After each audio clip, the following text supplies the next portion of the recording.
बिस्मिल्लाहिर्रहमानिर्रहीम। Dear students, अस्सलाम वालेकुम। अभी हमने डिस्कस करना है कि इलेक्ट्रिक फ्लक्स क्या होता है। फ्लक्स के पहले डिस्कस कर लें।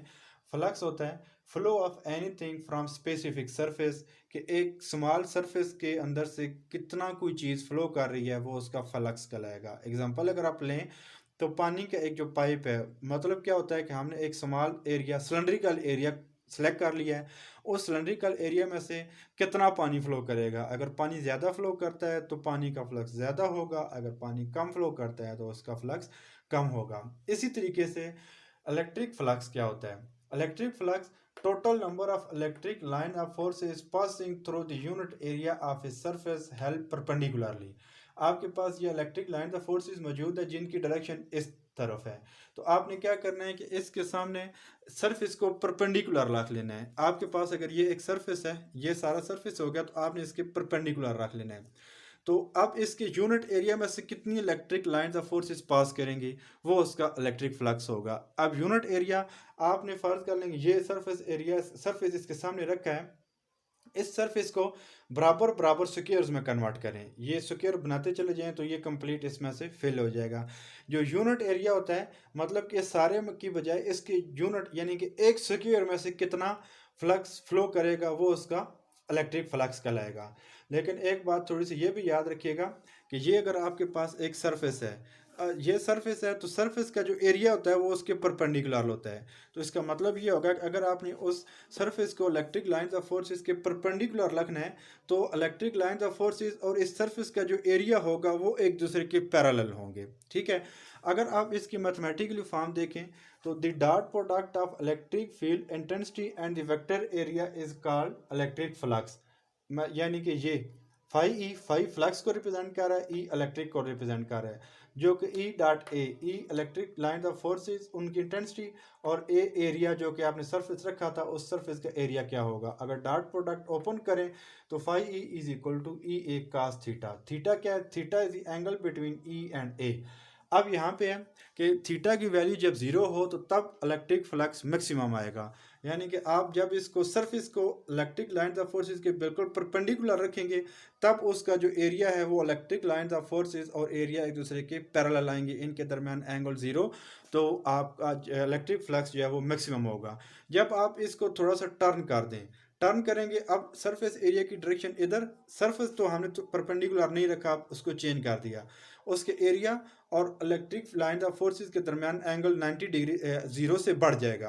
पहले ज़ीरो था जब बिल्कुल इस तरीके से था, अब एंगल ज़ीरो से बढ़ गया। तो मतलब जब एंगल बढ़ जाएगा तो इलेक्ट्रिक लाइन ऑफ फोर्सेस की वैल्यू जो है वो कम होना शुरू हो जाएगी, क्योंकि काज की वैल्यू मैक्सिमम ज़ीरो के ऊपर आती है।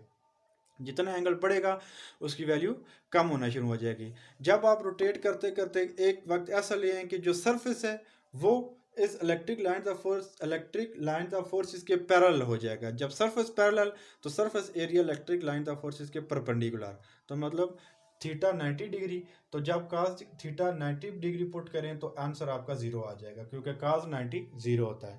तो तब मिनिमम फ्लक्स जो है वो फ्लो करेगा, मतलब कोई किसी किस्म का फ्लक्स उसमें से फ्लो करेगा ही नहीं। If electric field is not uniform then it varies from point to point. ये अब जिस तरीके से फिगर बनी हुई है कि पहले इन लाइंस के दरमियान स्पेसिंग कम, फिर आहिस्ता आहिस्ता ज़्यादा होती चली जा रही है, तो मतलब ये एक नॉन यूनिफॉर्म इलेक्ट्रिक फील्ड है। तो इसके लिए क्या करते हैं कि इसके लिए सरफेस एरिया को हम छोटे छोटे हिस्सों में तकसीम कर लेते हैं। जो पहला हिस्सा है उसको डेल्टा A1, फिर दूसरे को डेल्टा A2, फिर तीसरे को delta A3, up to so on, जहाँ पे भी जाएगा एंड वाले को हम डेल्टा AN बोल देते हैं। तो इन सब की इलेक्ट्रिक डेल्टा A1 में से जितनी इलेक्ट्रिक फील्ड पास करेगी उसको हम E1, डेल्टा A2 में से जो पास करेगी A2, A3 में से जो पास करेगी A3, up to so on AN में से जो पास करेगी उसको EN का नाम दे देते हैं। तो एट द एंड जब हमने टोटल फ्लक्स फाइंड करना है तो हम सबका फ्लक्स इसमें ऐड करेंगे। तो phi E total electric flux E1 delta A1 पहले एरिया में से पास होने वाला electric flux, E2 delta A2 plus A3 delta A3 plus up to so on plus EN delta AN, सबके इलेक्ट्रिक फ्लक्स को हमने आपस में ऐड कर दिया। अब यहाँ पे है कि इसको अगर समीशन की फॉर्म में लिखें, I is equal to 1 summation N के EI डेल्टा AI। अब इसमें अगर आप इस समीशन को ओपन करें, पहले I की जगह पे 1 पुट करें, फिर प्लस के बाद आई की जगह पे 2 पुट करें, प्लस के बाद आई की जगह पे 3 पुट करें, plus up to so on, plus के बाद आई की जगह पे n पुट करें, तो ये अगेन वापस आ जाता है। समेशन का मतलब होता है कि हर आई की वैल्यू पुट करने के बाद प्लस आता है, ठीक है। तो ये हमने इसको समेशन के फॉर्म में कन्वर्ट कर दिया। अब यहाँ पे है कि if delta A I approaches to 0, delta का मतलब होता है बड़े बड़े पैकेट्स, और डी जो होता है इसका मतलब होता है कंटिन्यूस, यानी कि बहुत स्मॉल पैकेट। तो जब डेल्टा ए आई बहुत स्मॉल हो जाएगा, अप्रोचेज टू 0 का मतलब है एग्जैक्ट 0 नहीं बल्कि बहुत स्मॉल, तो फिर स्मॉल के लिए समेशन जो है वो इंटीग्रल में कन्वर्ट हो जाता है और डेल्टा जो है वो डी में कन्वर्ट हो जाता है, यानी कि स्मॉल एरिया एलिमेंट। क्योंकि बड़े बड़े पार्टिकल्स का सम करना हो, बड़े बड़े हिस्सों का सम करना हो तो हम समेशन यूज़ करते हैं, और जब बहुत स्मॉल हिस्सों को सम करके लिखना हो तो हम इसकी जगह पे इंटीग्रल यूज़ करते हैं। तो जब डेल्टा ए अप्रोचेज टू 0 तो phi E is equal to surface integral of E dot d A. ये basic by definition electric flux हम इस तरीके से फाइंड कर सकते हैं।